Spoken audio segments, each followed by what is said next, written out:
Professor Margit from the University of Paderborn. And she will talk about Riesz distributions and the Wallach set of rational Dunkl theory. So, please.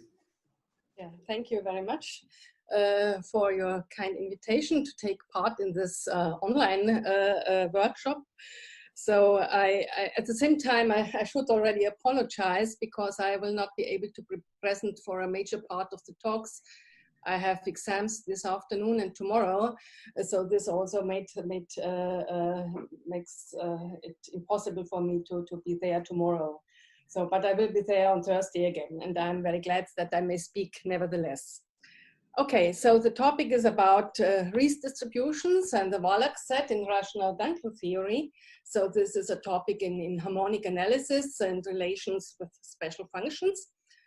I will start with a more classical issue, which is still not related to Dunkl theory, but at least Euclidean setting, a standard Euclidean setting. Namely, this will tell a little bit about Riesz distributions on Hermitian matrix spaces. So actually, one could do this all for so-called symmetric cones. And initially, Riesz distributions were considered by Riesz in context with the wave equation, where the cone, this underlying cone is the light cone, and he was interested in the fundamental solutions of the wave equation and their properties, in particular the Huygens principle. And this is actually a special case of Riesz distributions on symmetric cones and the analysis on symmetric cones. But here in this setting, I will focus on a different class of examples, namely spaces of Hermitian matrices, because they are closely related. This analysis is closely related to Dunkl theory, which will show up later on. So we consider the Hermitian n times n matrices over one of the field's real numbers, complex numbers, or also the quaternions, if you are familiar with them. Hermitian just means that x equals x star, where x star is the conjugate transpose of x. And this is a Euclidean vector space where the scalar product is given by x, y. If you take real numbers or complex numbers, it's just the trace of x, y. So it's a trace form, but over the quaternions, you have to take the real part of the trace. Now inside the Hermitian matrices, we have a cone of positive definite matrices, which I call omega. And now Riesz distributions are a parametrized family of distributions on H, which are supported in the closure of this cone omega. And they are obtained by extension with respect to the parameter of certain measures. And I'm going to define these first. So for a complex parameter, mu, which has a real part which is sufficiently large, so there's a critical index, which I call mu naught, d half times n minus 1, where d is the dimension of f over the real numbers. So this is just 1, 2, or 4.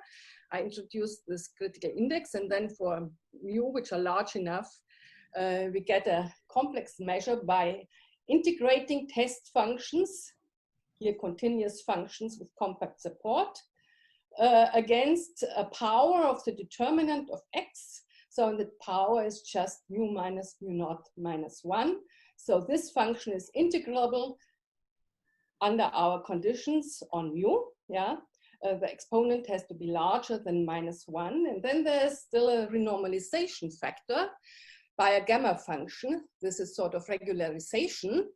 So here is not a classical gamma function, but the gamma function of the cone omega, which is defined in a similar way to the classical gamma function. We integrate over omega e to the minus trace of x, determinant to this power dx. And this gamma function actually factorizes in a product of n one-dimensional shifted gamma functions. So it is explicit, you can write it down explicitly. And 1 over the gamma function is analytic in mu on all of C. And of course, these powers here are also analytic in mu if x is in omega, yeah, and all of C. Even if we here only consider real part of mu larger than mu 0. And now in the following, we consider these measures, not as measures, but as special cases of distributions, as tempered distributions on H by integrating against Schwarz functions. And then it turns out that they satisfy a functional equation, namely the following. If you take the determinant, which is a polynomial on our vector space of Hermitian matrices, then you can form an associated constant coefficient differential operator. And this I denote by det d by dx. And if you apply this differential operator in the distributional sense to the measure, to this measure, or now understood as a tempered distribution, R mu, then we get R mu to the R mu minus 1. Yeah, this is functional equation. And another interesting point is that you can calculate, there's a Laplace transform on this cone, which is just defined by the exponential function. We integrate over the cone, so not over 0 infinity in one variable, but the cone is now the replacement for the positive real line. And we integrate these measures with densities, and then the outcome is very simple. We get a power of the determinant, but now with a negative exponent det y to the minus mu. And now there are consequences of these two facts. The first is that we can use this formula here to obtain an analytic continuation of the Riesz distributions with respect to the index mu. Yeah, suppose we have R mu. Initially, we have them for in a sufficiently large right half space, and then I can define R mu minus 1 just as the distribution here on the left side, and I can iterate that and move further to the left until all of C is covered. Yeah, it is then also easily checked that these continued, these extended distributions depend analytically on mu. So we get a mapping mu to R mu, which is extended from the right half space to an analytic mapping on all of C, which values in the tempered distributions on H. And analytic means that it's weakly analytic. This means if I evaluate R mu on test functions, then the outcome is an analytic, regular analytic function. Yeah? So these distributions we are getting are called the Riesz distributions associated with the cone. And you see here, if it's a matter of fact that if mu equals 1, one can show that R naught, if you take mu equals 0, then R0 is the delta distribution in 0, and then R1 satisfies this differential equation with the delta distribution here. So R1 is a fundamental solution of this differential operator. Yeah, so this is one of the interesting facts about it. And another point is the Laplace transform formula shows that the R mu satisfy a convolution semigroup property, and the Laplace transform formula actually also extends to complex mu. So you have to define the Laplace transform of tempered distributions with suitable additional properties, but then you get a similar formula, or the same formula actually, but it is not written in terms of an integral anymore. So, and the Laplace transform is what I want to point out here, make clear here a little bit, is important in the study of the Riesz distributions, and also actually in all of the study of analysis on symmetric cones like our matrix cones here. And so there are applications of the Riesz distributions, for example, in multivariate statistics. They are closely related with the Wishart distributions, which are multivariate analogues of just the gamma distributions. And so you get the Wishart distributions from Riesz distributions just by multiplying with the Gaussian factor. And, but it's all multivariate. And there are applications in representation theory, where representation spaces are Hilbert spaces of holomorphic functions on so-called tube domains. So these are generalizations of the upper half space or the upper half plane in one dimension. And in this context, it's important to know when these Hilbert spaces have reproducing kernels. And this is exactly the case for those mu where the Riesz distribution is actually not the distribution, but it's actually a positive measure. Yeah. So of course, measures are also distributions of order 0, and this is exactly the criterion which is important for representation theory.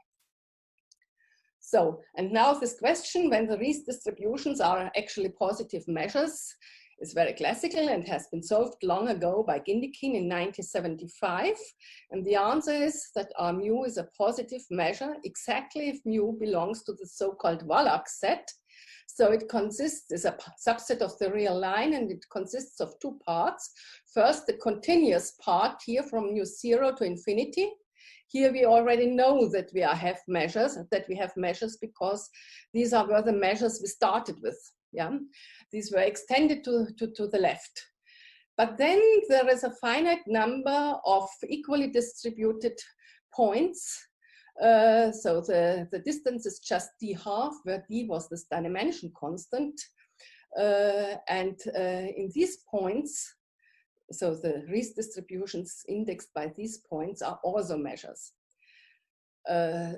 So in the proof that these points also lead to measures is not the difficult part of the theorem, but the difficult part of the theorem is converse, to see that if Riesz distribution is a measure, then the index must belong to the Wallach set.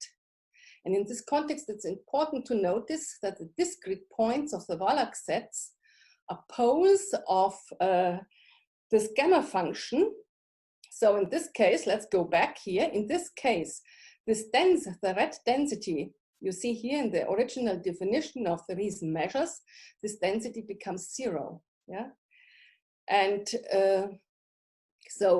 this already indicates that also the Riesz distributions here will not have full support in omega, but they will be concentrated probably on the boundary of omega. That's exactly the case. And then not so long ago, only 9 years ago, it was observed by Alain Sokal, a mathematical physician, that the following actually a simple general observation is that if the Riesz distribution R mu is a measure on H, then the density which comes from the Riesz measures we had just for mu which were large enough, but we can then define them in general. This density, if you take it first on omega, it's locally integrable on omega, but we extend it by 0 to a density on H. And then the condition is that this density on H has to be locally integrable on H. So the critical points where this integrability can be spoiled are in the boundary of omega. Yeah, and there are two possibilities for getting this local integrability. The first one is that the power here is large enough. Then, and the second one is that this density is 0, which happens exactly if mu is a pole of this gamma function. Yeah, so this is how these poles occur to be as possible candidates where we have measures. Yeah? Or actually necessary candidates must be poles, but there are also, these are not all the poles of the gamma function. Yeah, there are much more, and one has to single out the other ones. Yeah, there are just finitely many left.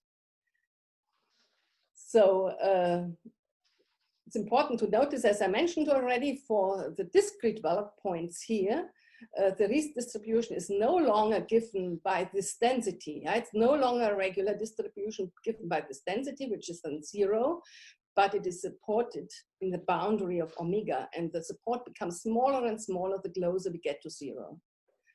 Sorry. So yeah, but I mentioned it already. Sokol's observation considerably simplified the difficult part in the proof of Gindikin. So Gindikin made here really a hard analysis, working with the geometry of symmetric cones and a rank reduction. And we want to go to the different setting in the theory of Dunkl operators where we do not have these geometric tools. So we need some other tools. Now let me explain the bridge between the analysis on these matrix cones or Hermitian matrix spaces to Dunkl theory. So first we start again with our Riesz measures where the real part of mu was large enough. So they were given by the densities. And now we calculate the Laplace transform of these Riesz measures explicitly. So for an argument y, which is positive definite, we consider the eigenvalues. The eigenvalues of a positive definite matrix, eta 1 to eta n, are strictly positive in 0 infinity, which I always call R plus. And then we calculate, so we have this formula for, so R mu is this density times determinant of x, and then we take the Laplace integral. And now this integral can be calculated by introducing polar coordinates, suitable coordinates on omega. And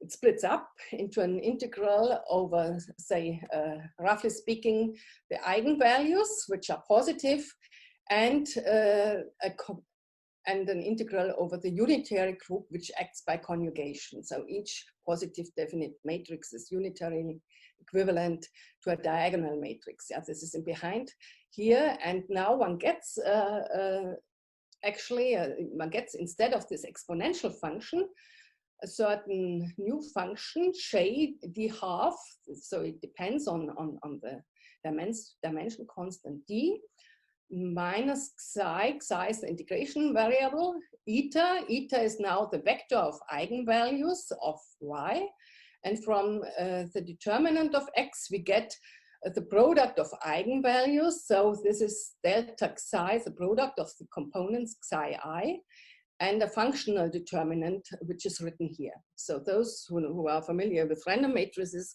are of course not astonished about this integration formula. This occurs there as well. And this red function here is a particular case of a Bessel function of Dunkl type associated with such functions are associated with root systems, and in this case it's associated with root system an-1. And it depends on a multiplicity parameter, and this parameter is in this case d half, so 1/2, 1 or 2. So, and now I have to, of course, to explain a little bit about Dunkl theory and what these Bessel functions are. So Dunkl theory is a theory which generalizes important aspects of harmonic analysis on Riemannian symmetric spaces, so aspects actually of radial analysis on Riemannian symmetric spaces. And the fundamental ingredient are the Dunkl operators, which are differential reflection operators associated with root systems. And here we shall be considered with rational Dunkl theory, which goes back to Dunkl in 1989 in a famous paper. Rational means the Dunkl operators have rational coefficients, so we will see them in a minute. So the general setting is as follows. R is a root system in R to the n for simplicity, which is not necessarily crystallographic, but in most cases. And then the reflections in the hyperplane, hyperplanes perpendicular to the roots generate a finite group, a finite subgroup of the orthogonal group. This is the associated reflection group, or also called Weil group. And then the Dunkl operators have parameters. We had already seen this parameter d half.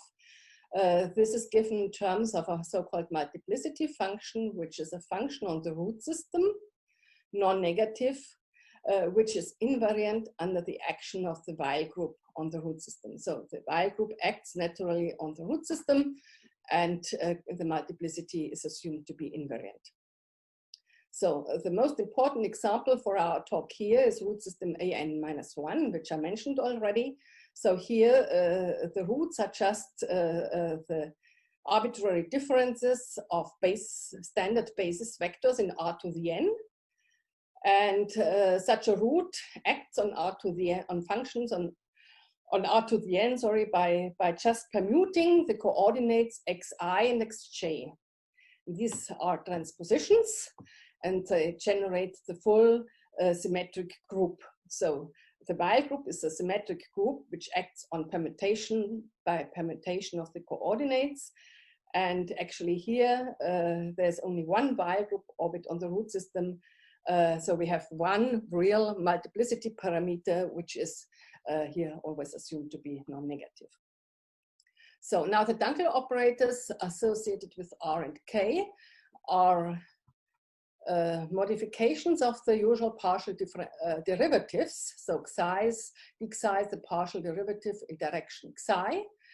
And we modify them by a sum of, by coupling. So the multiplicity parameters act here, come in here as coupling constants, and then we have here some directional part, and here the divided difference operator fx minus f sigma alpha x divided by alpha x. So if x is in the hyperplane corresponding to alpha, this linear function here is 0, but then also sigma alpha x equals x, and also the denominator is 0. So we have 0 by 0, and by looking into Taylor expansion, for example, you see that these operators act very nicely on polynomials, smooth functions, and so on. And they also act continuously on the Schwarz space, and therefore also by duality on the space of tempered distributions on R to the n, and the usual way as usual partial derivatives.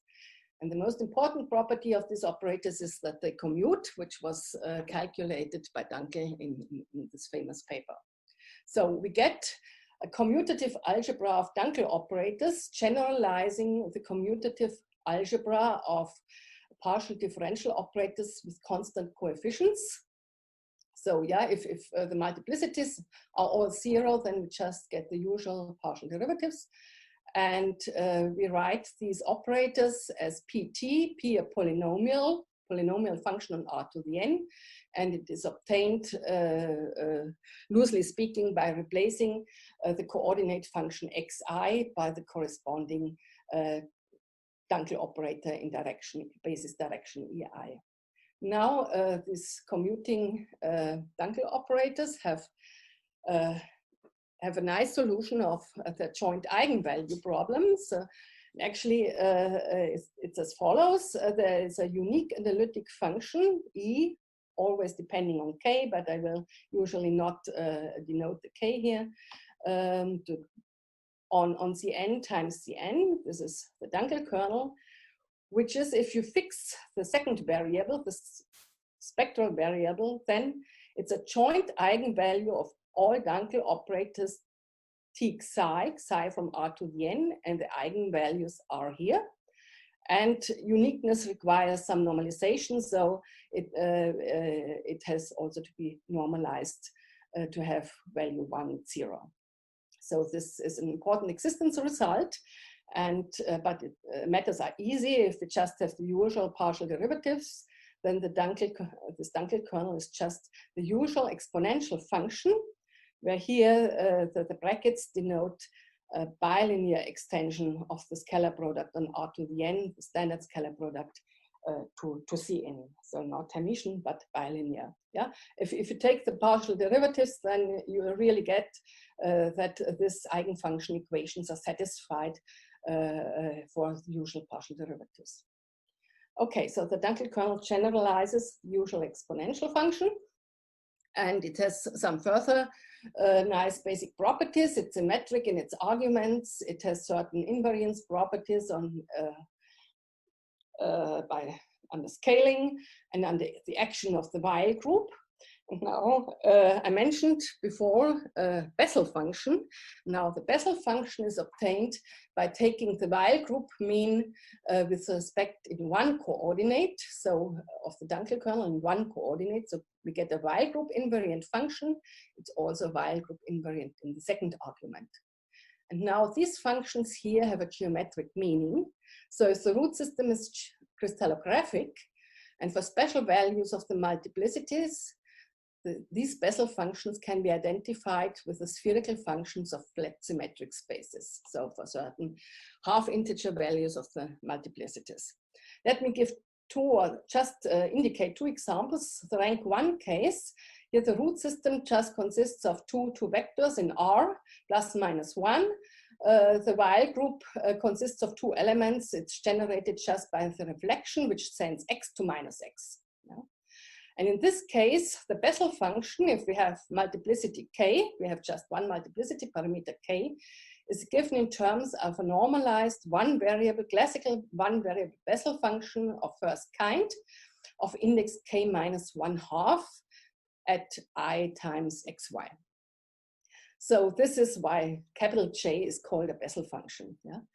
And for root system an minus 1, this Bessel function can be written down in terms of so-called check polynomials. So it has a sort of power series expansion, multivariable expansion in terms of homogeneous polynomials, which sort of replace the usual power functions. They depend on k, and these check polynomials, they are very important in the theory of symmetric functions, and they generalize, for example, the monomial symmetric functions, but also the Schur polynomials. If k equals 1, they are the Schur polynomials. Okay, now there's an integral transform related to the Dunkl kernel and the Dunkl operators, and it comes with a suitable weight function. This is given in terms of the root system, the roots, and the multiplicity function. So this is a growing polynomially and is homogeneous. And for functions which are integrable in R to the n with respect to this weight function, the Dunkl transform is just defined as a generalization of the Fourier transform. We integrate f over R to the n against, we take a weighted integral with this weight function against the Dunkl kernel with arguments x minus I, y. And to get a nice theory and nice convergence properties, it is very good to know that this kernel is uniformly bounded by 1 for all real x and y. Yeah? So one should mention that it is explicitly known only in few cases. So this is actually ongoing research where some progress is being made presently, or better to say for the Bessel function, which is also explicitly known only in particular cases. But one has at least some qualitative knowledge, and this suffices to establish a rich harmonic analysis, which is pretty close to classical Fourier analysis. So, but for on the symmetric cones, on the matrix cones, the Laplace transform played a prominent role. And the Laplace transform has not so much been considered in Dunkl theory so far. The problem is that in general, we have no nice decay properties for the Dunkl kernel with the arguments which would be necessary for the Laplace transform. Yeah, we have to replace e to the minus x scalar y. So we need the Dunkl kernel e to the minus xy, or also the Bessel function, which showed already up in the final part where I make the connection between cones and Dunkl theory. Yeah? So sometimes it seems to work that we have a nice decay as x goes to infinity within some suitable cone. And the calculation we had before already indicates what might be the correct cone in this case, namely just r plus to the n. Yeah? And now, in this case, actually things work quite nicely. We now always consider root system an minus 1. This is important, as we had before in our example, and multiplicity non-negative. Then here, the weight function is written down. You see this generalizes the functional determinant we had in our example. And now the Dunkl kernel has good decay properties on this cone. So if Z is complex with real parts, say greater or equal to a vector S, bold S means all components of S are equal in R to the N. We take this greater or equal to also component-wise, then the Dunkl kernel is estimated, can be estimated by an exponential e to the minus xs. So if S is positive, then it actually decays exponentially. And this is if you go far outside in this cone. And so this enables us to write down the Laplace transform and get nice properties for it. So the Laplace transform of a function f, which is locally integrable on r plus to the n, is defined as a weighted, omega weighted integral of f over our cone, r plus to the n, against the Dunkl kernel, if convergent. Yeah. So, but for example, if f is just not too fast growing, can be bounded by some exponential, then the Laplace transform exists and is holomorphic if the real part of Z is large enough, larger than S. Yeah? And then one gets, similar to the classical Laplace transform in one variable, Cauchy type inversion theorem by integrating over analogues of vertical lines. And standard injectivity results. So let me mention some words about the history of this Laplace transform. It was actually already introduced by Ian MacDonald in an unpublished manuscript in the 80s, which was only put on the archive in 2013. Because it left various questions open, so the calculations were only formal. He could not make them rigorous because he did not have these decay properties. And actually, he did not work with the Dunkl kernel. This was all before Dunkl theory was known or even invented. But he worked with the Bessel function, or better to say, with the hypergeometric expansion I mentioned before. Yeah. So then one knows this hypergeometric function MacDonald was interested in terms of the check polynomials is a Bessel function. And then one sees, okay, that's the same. And now we can make things very rigorous. And actually, the Laplace transform was also used by other authors in mathematical physics, for example, in connection with Calocha-Ramosa models, but also only at a formal level. So this Laplace transform of functions can be extended to tempered distributions by a standard procedure, at least to distributions which are supported in the closure of our cone. And this comes from the nice decay of the Dunkl kernel in this case. And it remains injective. So now we come to the Riesz distributions in the type A Dunkl setting. So still root system is an-1. Now we restrict for simplicity to a strictly positive multiplicity and put mu naught equals k times n-1. And now Riesz measures on R to the n in the Dunkl setting are defined similar as on the symmetric cones. R mu phi is some gamma factor, which is here written down here. It depends now on k, and it's written actually as a product of one variable gamma functions. This generalizes the gamma functions on a cone and was first studied by MacDonald. And then we have this delta function, which occurred already in our example, to the mu minus mu naught minus 1 times the type A weight function. Yeah. And yeah, this delta function, the gamma function.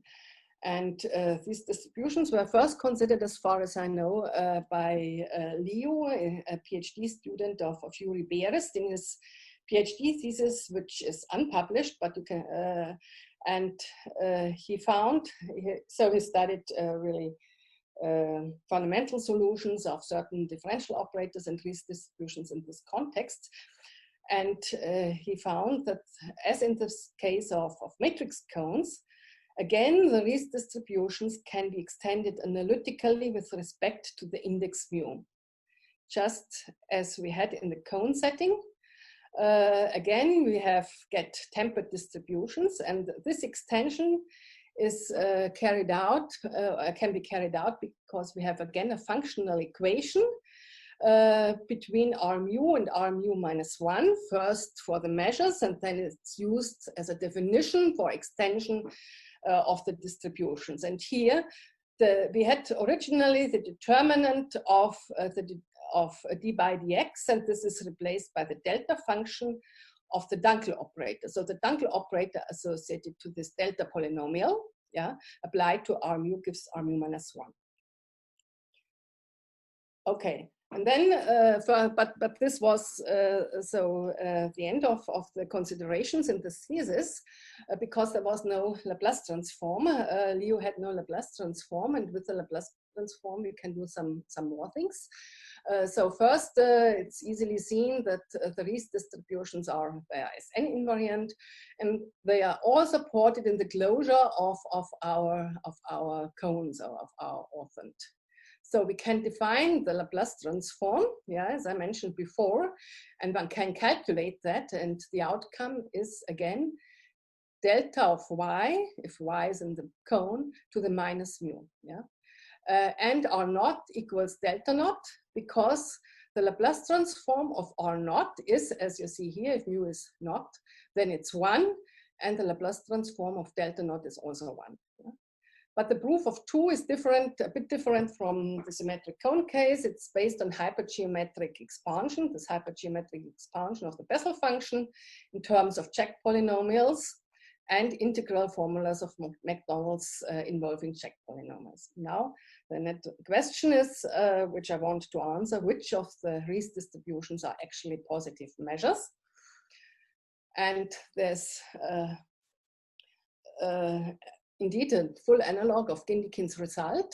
So we need a generalization of the Wallach set, where now the dimension constant d half, the spacing d half, is replaced by the multiplicity k, which takes continuous values. Mu naught is again this limiting index, and it consists of this continuous part and these finitely many discrete points. And now we have the following theorem, again, as in the case of matrix cones. Here we know already we have measures, and actually in these discrete Wallach points, the Riesz distributions are also positive measures. They can be actually written down explicitly by recursion.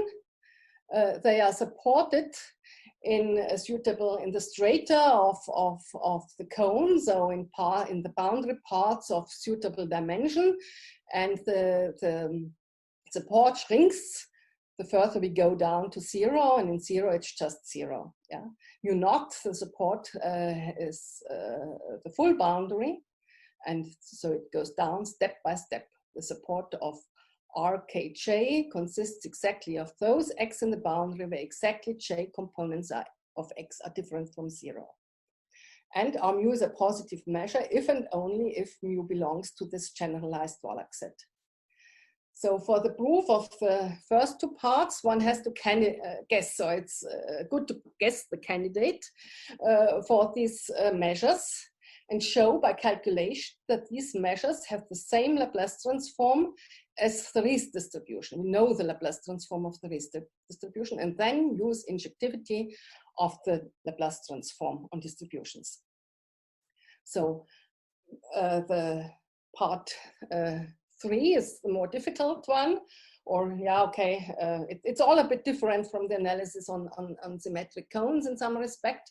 It's more with dealing with multivariable special functions and hypergeometric functions. So the decisive part one has to show is that if our mu is a positive measure, then mu must belong to the Wallach set. And first one gets that mu has to be greater than 0. This is just by considering growth properties of the Laplace transform. Then Sokals method, which I explained in the setting of the cones, gives us, in a very similar situation we are having here, if our mu is a measure, then either mu is large enough or mu is a pole of this gamma factor. Yeah. So this is just, and now we have here integer shifts of the discrete Wallach points. Yeah. So we have the discrete Wallach points, but they may still be shifted to the left by integers. And now we have still to exclude the points in between these discrete, possible points in between these discrete Wallach points. Yeah, I may end up in such an interval with me, and I have to exclude these open intervals. And for this is a trick which is called the Schoenberg principle in multivariate statistics. So in a classical setting with the usual Laplace transform, we suppose our mu is a positive measure, mu from this interval. And then we take an arbitrary polynomial which is non-negative on r plus to the n. And we take the corresponding Dunkl operator with minus t and apply it to the Laplace transform of the Riesz distribution mu with respect to the variable y. We can take the Dunkl operators inside this integral, then they act on the Dunkl kernel with respect to y. And as the Dunkl kernel is the eigenfunction of all these operators, we get the factor px. Yeah? And now we have here an integral where p is non-negative on the domain of integration. This kernel is also known to be non-negative, and we have a positive measure, so the outcome is non-negative. And now we can take particular, search for particular polynomials which give a contradiction in this property. Yeah, this is what we want. And actually, here the associated jth elementary symmetric polynomial will do the job. Then one can calculate the left side, at least for a suitable y, and sees that this property is not satisfied. So my time is already very far advanced.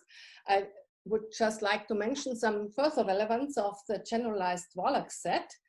And this is related to Dunkel's intertwining operator and has more structural character. So what is that? So for each root system, now in very general setting and non-negative multiplicity, there exists an intertwining operator between the Dunkl operators with multiplicity k and the usual partial derivatives.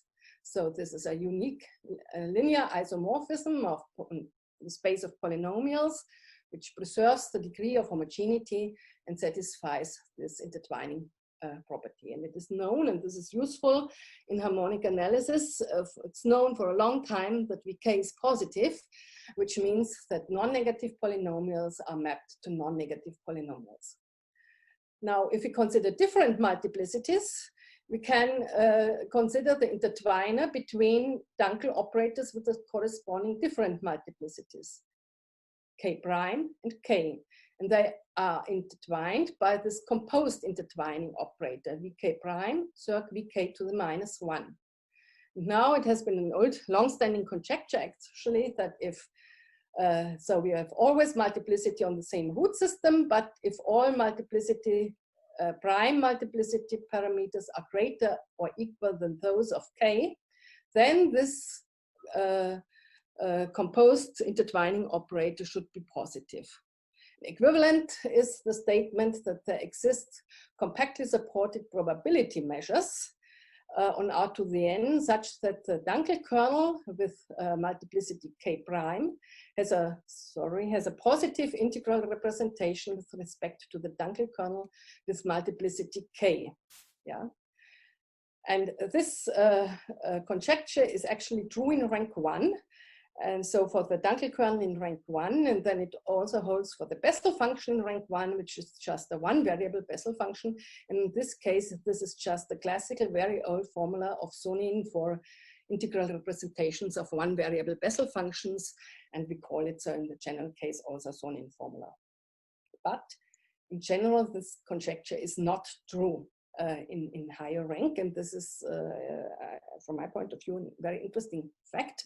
So there are examples and counterexamples associated with root system Bn. So not an-1, but now we consider root system Bn, where we have also the unit vectors as roots, and here plus minus ei plus minus ej, the associated reflection group is generated by not only permutations of the coordinates, but in addition sign changes.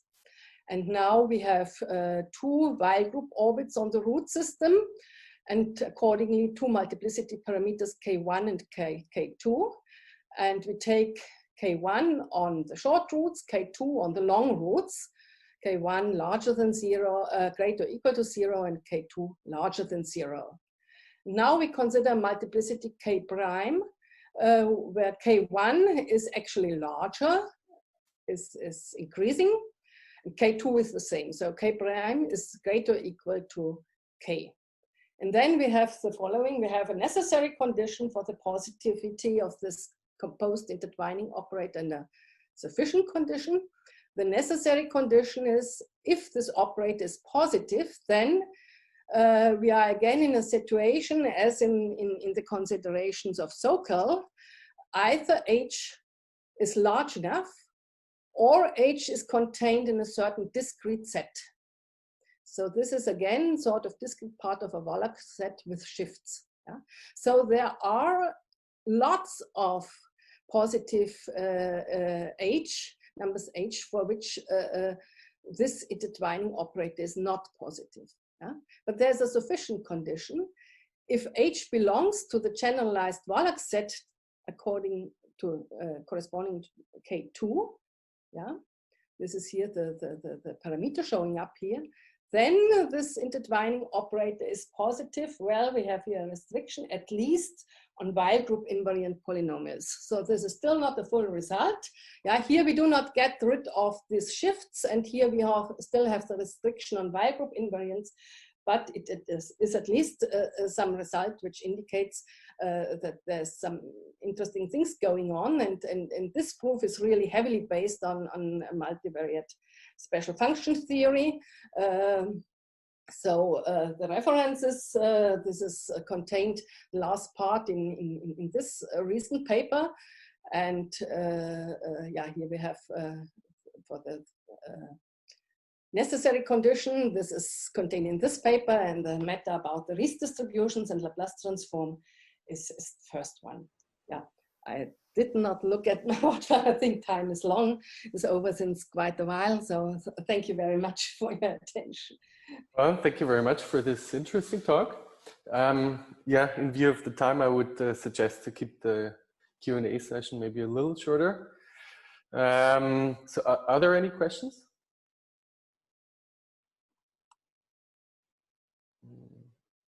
Then maybe I would like to ask a short question, or, well, I don't know, but at least I would, maybe you can give me a short answer to the question. So earlier you were talking about proving decay properties for the kernel E, which is apparently quite difficult, but could you maybe say a few words about how you proved this in that case?